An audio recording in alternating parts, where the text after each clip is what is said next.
A quick note to our listeners. Since this episode was recorded, County Executive Cristina Rivera named Melissa Valle to be the new director of the Office of Equity.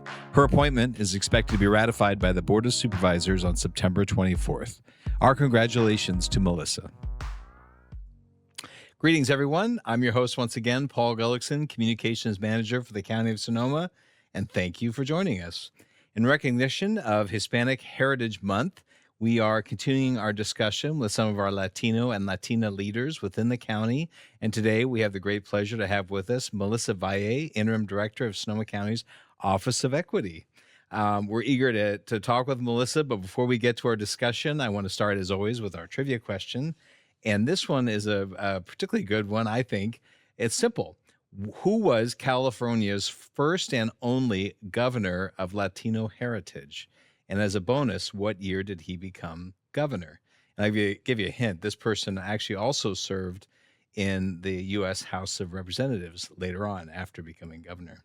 Anyway, if you know, call us at 707-565-2242 or email us at publicaffairs, one word, at sonoma-county.org.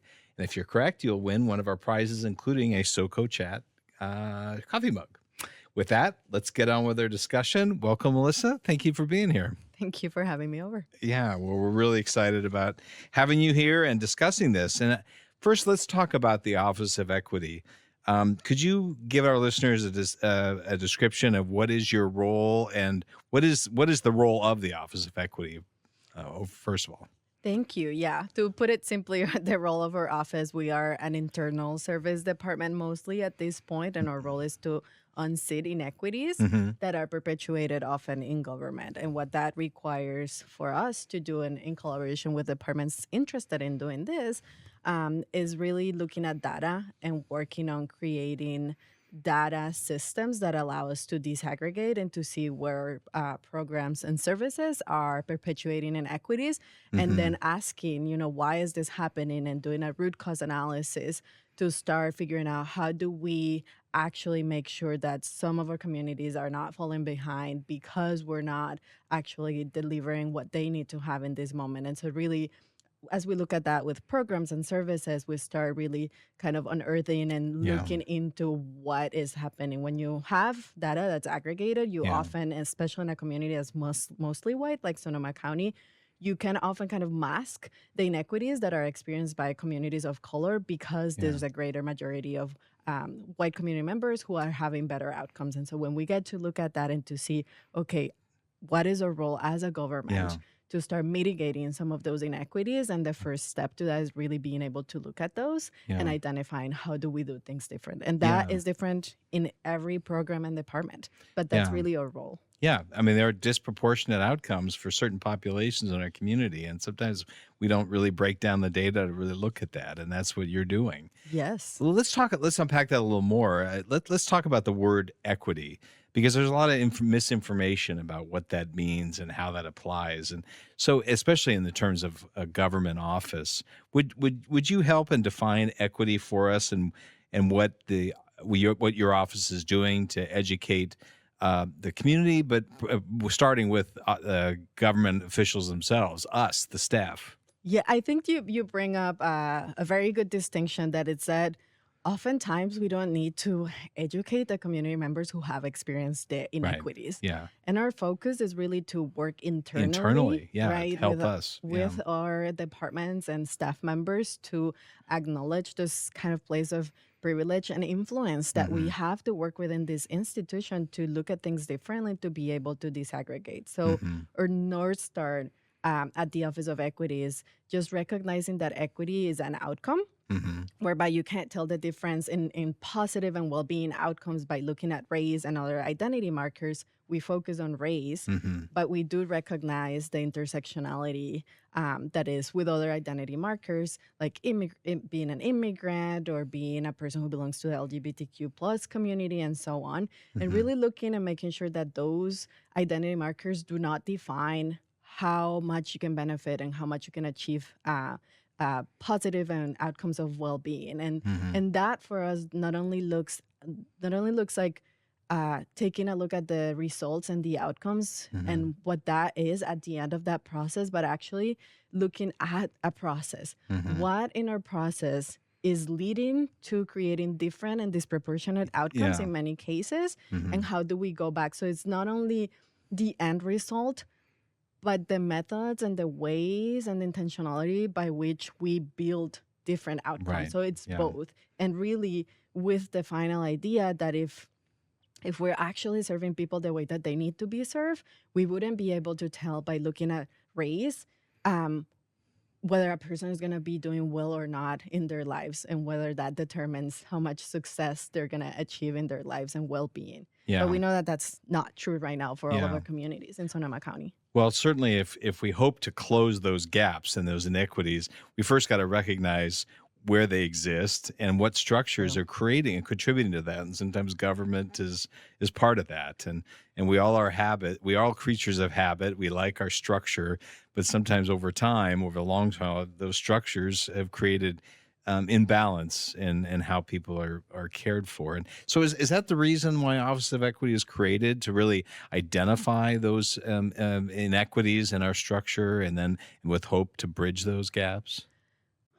The Office of Equity was created in 2020 in the middle of this COVID pandemic, and which was crazy enough. Right. And we got to see those inequities so clearly. Oh, that's But not only that, we also were in the middle of marches and protests across not only the U.S. and the world calling for social justice. And so I think there were two key factors at that moment for the creation of the Office of Equity. And many of the inequities that we saw at the time through COVID, or by looking at, police brutality incidents and looking at race, it really uncovered this fact that it is not interpersonal, but it is a systemic issue that we have not only, in Sonoma County, but across the country. And so the Office of Equity was created to look at these systemic issues.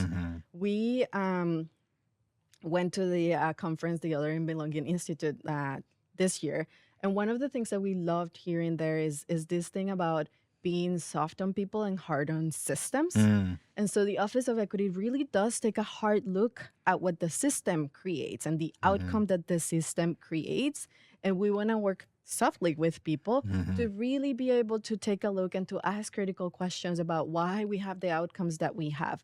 And we recognize that that can be hard because we have been conditioned to not see race, to not want to look at those differences. But like you said, if we don't take a look at that, then we won't be recognizing the different experiences that people have to live because of who they are. Yeah, and hoping to bridge those gaps. I mean, I think COVID is a classic example because we saw disproportionate outcomes based in certain communities in our county, and some of that was built on systemic problems in our healthcare delivery systems, but also there's historic distrust out there of government, and you're trying to help bridge that a little bit too. Isn't that part of the deal in the long run, or help coaching government itself to recognize those barriers? Right. And because the thing is that we can't basically task community with trusting us as the face of a system and an institution that has been harmful in the past and continues to be in some ways to communities of color, if we're not able to look at ourselves first and say, oof, these are the ways in which we have contributed to this. And by having that recognition, building new ways to bring people to the table, to bring the table to the people, maybe sometimes, and really identify, okay, how do we work together to create different outcomes and to create different situations for people of color in this case. And one of the things that we sort of try to live by in when we make decisions and create, again, processes that are intended to create a different outcome is to live by this phrase that's nothing about us without us. And so recognizing that we often come from this place where, like, we're the government, we have the expertise, we have people who've gone to college and had these jobs, and that's great. Yes, and people who are closer to the problem are often closer to the solution. And that requires us to engage with people in different ways that maybe we've not considered so intentionally until this point. And so that's part of the work that the Office of Equity tries to bridge and to coach and to help departments Yeah. who offer these services to really get into a place of co-creation and co-development and sharing the Right. space with the people. Working with our trusted community leaders in many respects. Exactly. Yeah. Yeah. Well, that's fantastic. Well, this is it's difficult but important work, and you guys are really at the forefront of so much of this. And so let's go into a little more detail about the Racial Equity Action Plan, which the Board of Supervisors recently approved. Would you describe what that action plan is and why it is so important for our community and for the county government? Yes, I think that the Racial Equity Action Plan and its adoption, it really is a recognition that the Board of Supervisors, Takes this seriously. right, takes it Yeah. very seriously and recognizes that the County of Sonoma, being the biggest employer in this jurisdiction, Right. has a responsibility to look inside and do things differently. And what that seeks to do is really address these racial inequities within the workforce, understanding that while we do that, we are, one, a mirror of our bigger community, Mhm. and two, that we can have an impact on all of the people and families that are related to the county. Yeah. For us, is an internal measure. We're going to be looking at our workforce and how we create, and at the result statement or the goal of the plan is really to make sure that all Sonoma County employees, especially staff of color, feel a sense of belonging Right. and are able to and are supported to achieve their career goals. And so we'll be able to look at that, and we have, identity indicators to really look at how we're doing that. But the goal is really having that recognition to look internally Yeah. and to create change And through our have work. those systems in place. Yeah. And other jurisdictions, they've done this for a longer time, and they are now doing racial equity action plan at the service level, where they're actually looking at community indicators to identify how our work really extends to community. Mhm. But we've made a really important recognition here, that we have to take an internal look first Mhm. before we come out For- and make promises to community, yeah. because the people who work here need to also be in a good place to serve community with care and love and with cultural sensitivity as well. Mhm. And it also means building a staff that does reflect our community and has that life Exactly. experience, so we can build that trust bonds with our community better. 100%, yes. Yeah, yeah. Well, what are some of the long-term goals of the action plans, and I guess more importantly, how are we going to measure progress? How are we going to know whether we're succeeding? One of the beautiful things that we get to do as an internal service department, for the most part, is really collaborate with departments who are launching this work. So in this Racial Equity Action Plan project, we've been working really closely with the Department of Human Resources. Okay. And what we're going to actually be looking at is they're going to be launching an employee survey by the end of this year. And we're going to use those metrics and use that survey to identify how are people feeling and how do we need to move the needle. And so we have created strategies that are going to be tied to questions in that employee survey, and that we'll be able to continue to monitor to see where are we moving See the how needle. we're doing. Okay. Exactly. And so that's going to be a big part of how we measure that. And then being in community, we've done focus groups, we've done surveys with staff members, and keep, asking the question and getting this information to measure those strategies. Each of them, we have 10 strategies in the Racial Equity Action Plan, and each of them are tied to a measure. We didn't put anything in there that we wouldn't be able to measure. Oh, that's good. So we want to be data-driven on this. Yeah, that's what I started with. And then that's how we lead, Yeah. by modeling how you take that data and you go through that root cause analysis. You set a goal for yourself. So this is the anti-racist results-based Yeah. accountability methodology that we've been using, which really just sets a goal and looks back at why are we not there? Yeah. And then start establishing strategies and indicators that tell you what are the red flags, how do we address them, Right. and what numbers are going to tell us whether we move the needle or not. Yeah. And if it's not working, then maybe we need to change strategy and try something else until we do. Yeah, Yeah. that's one of the key pieces of racial equity work, is that we have this data culture where we, in many places I've had experiences in different workplaces where like, oh my gosh, I made a mistake. I can't, like, maybe do it differently Yeah. and don't tell anybody about it, or just the people that need to know. But actually for us is, oh, that didn't work. Yeah. Good. Let's let everybody know that add didn't work. Yeah, let's put that on the list. And try something else. And so Yeah. that's it. Just the ability to really land on this place of adjusting and creating Yeah. and pivoting when we Pivoting. need to. Yeah. Because if that's what needs to happen, then that's what we need to do. Yeah. Well, that's fantastic, and I'm eager to periodically meet and get an update of how you're doing. But I'd like to get a little personal. Remind us about your background and how you came to work with the county and the Office of Equity. Yes. How far do you want to go back? No, I originally from Colombia, immigrated to the Hmm. U.S. Was able to do college here. Lived in the East Coast. Moved to San Francisco. I worked as a news reporter for an early part of my career for Univision and Telemundo.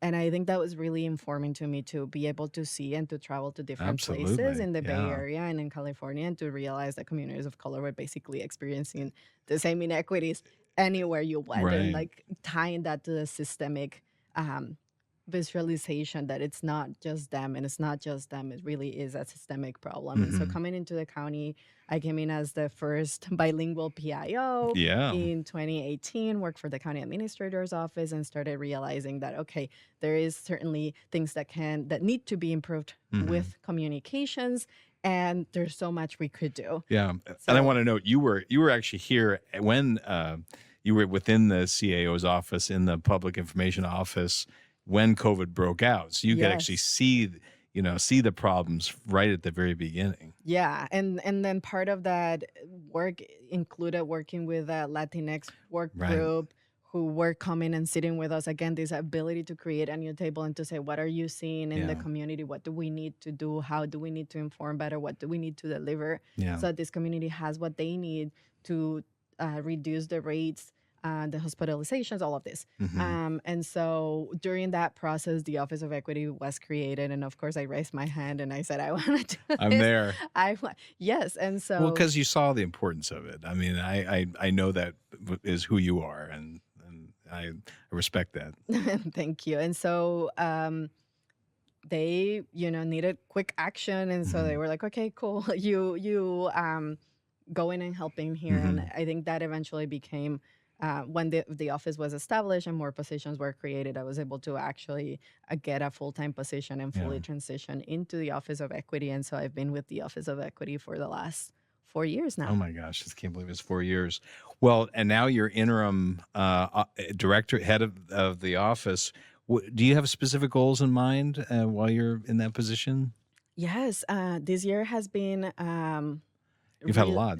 It's been a lot, and it's been a lot of good work that has also been approved and adopted by the Board of Hmm. Supervisors. So we have really clear direction over what they want to see us do. We have had a language access policy and implementation plan approved. We've had the racial equity action plan approved, and we've also had a boards and commissions plan approved, which we're going Hmm. to be working on all of those three things as a priority next year, to really develop and start some of the implementation of those key pieces of policy that the board has adopted. So we have a clear roadmap of what needs to, where we need to start working And next. just to clear, the boards and commissions is really a way that we can get better representation on our boards and commissions from various communities in our county, right? Yes, and the goal is to make sure that those forums are inclusive, that they give the tools and the people what they need to be able to have active and meaningful participation Yeah. into government systems. And so that's some of the assessment, and hopefully we'll be able to create some recommendations at Right. the end of the year to say, okay, this is, compensation, Right. and looking at all Yeah, of that. what We are the have barriers that are keeping more people from taking part in our boards and and we volunteering? have 76 boards and Yeah, commissions. there's no So shortage of openings they're for our listeners. exactly, yes. Yeah, yeah. Well, in recognition of this being Latino Heritage Month, what would you like our Spanish-speaking communities in particular to know and understand about county government, That's a good question. or even working at county government? I know that was a big part of my conversation with Christina Rivera, our county executive. I would say that sometimes government can feel so far. Hmm. And I would like people to know that even though it might be hard at times to get in contact with us, that they should feel empowered Hmm. to call on their government and to ask for the things they need as residents of Sonoma County. Yeah. And oftentimes it's easier to not care or to give up. But I think that it is so important to have engagement from different communities and to make sure that they're empowered to really say, this is my government Hmm. too. Yeah. and to come and participate. And I know that a big part, like you mentioned, of the role of the Office of Equity is start looking at removing those barriers so Yeah. that people have a better time and we're more accessible as a government to everybody, but in particular, communities who've not been included in government processes in the past. Yeah, yeah, that is so important, and we want all communities to know that the door is open, but sometimes it takes a lot of work internally for us to make that door continually open, Yes. and not only that, but to go out that door ourselves and go to the communities. Mhm. And so, on a personal note, were there traditions that you or your family had to recognize and honor your Latino heritage as you were growing up? No, I mean, Latino is a term that I've been referred to as being in the Mm-hmm. U.S. And it can mean It's different things for different Of people. course. Um, and so I want to say that I want to honor the work of the people on whose shoulders I stand on, specifically, especially in this month, especially women of color, Yeah. and that I'm really grateful that I get to do that through my work. Mm-hmm. When I think about traditions, I think more of me identifying as a person who's born in Colombia, a Colombian woman, Yeah. the traditions, and I think that I'm committed to visiting Colombia every couple of years and to reconnecting with my roots and my culture and my family, Of and course. that's what I love the most. Of course. Of course. Well, finally, let me ask, what do you like most about your job? I really like that I have the opportunity to create change and to challenge systems that have been just kind of sitting on status quo. Mm-hmm. And part of that, being able to do that, really is grounded on having an amazing team of people Mm-hmm. who are motivated and excited to do this every day. This Mm-hmm. job can be challenging because the system is not designed to receive that change Sure. at first. Yeah. But when you have a supportive team of people who can think about issues creatively, who can think about them as trying to figure out how we get there, problem solvers, and who can support you when you have a rough day, it makes it easier. So I would say being able to drive change and to have built a community of change makers within Sure. this institution is one of the things that I'm most grateful for. Yeah, it's important to have that community and that those allies to help you, especially when you're doing something that the government hasn't done before or hasn't done well enough in the past, and you're really moving the needle on that. So, Exactly. well, my best wishes to all of you, and as I say, I'm eager to hear as we progress on in that area. So, thank you so much for being with us. We appreciate this conversation. So, and as a thank you, we'd like to give you one of our SoCo Chat coffee mugs. I think you already have one.